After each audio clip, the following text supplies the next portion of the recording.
ಕಾವೇರಿ ನದಿ ಕಲುಷಿತಗೊಳ್ತಾ ಇದೆ. ಅದನ್ನು ತಡೆಗಟ್ಟಬೇಕು ಅನ್ನೋ ಒಂದು ಉದ್ದೇಶದಿಂದ ನಾವು ತಲಕಾವೇರಿಯಿಂದ ಕೊಪ್ಪ ಗೇಟ್ ತನಕ ಜನರಿಗೊಂದು ಅರಿವನ್ನು ಮೂಡಿಸುವಂತಹ ಕಾರ್ಯಕ್ರಮವನ್ನು ಒಂದು ಉದ್ದೇಶದಿಂದ ನಾವು ಮಾಡ್ತಾ ಇದ್ದೇವೆ. ಸ್ನೇಹಿತರೆ, ಈಗ ಈ ಕಾವೇರಿ ನದಿ ಹಲವು ರೀತಿಯಾಗಿ ಉಪಯೋಗವನ್ನು ಮಾಡ್ತಾ ಇದೆ.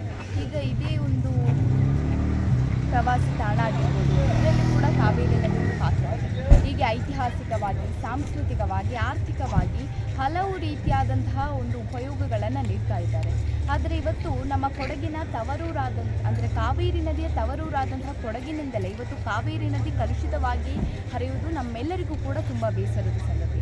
ಆದ್ದರಿಂದ ನಾವೇನು ಮಾಡಬೇಕು ಅಂತ ಹೇಳಿದ್ರೆ, ನದಿಗೆ ಕಸ ಹಾಕೋದನ್ನು ತಪ್ಪಿಸಬೇಕು. ನದಿಗೆ, ಪರಿಸರಕ್ಕೆ ಯಾವುದಕ್ಕೂ ಕಸ ಹಾಕಬಾರ್ದು. ನಾವು ಎಲ್ಲಿ ಕಸದ ಬುಟ್ಟಿಯಲ್ಲಿದ್ದೆವು ಅಲ್ಲಿಗೆ ಹೋಗಿ ಕಸವನ್ನು ಹಾಕುವಂತಹ ಒಂದು ವ್ಯವಸ್ಥೆಯನ್ನು ಮಾಡಬೇಕು.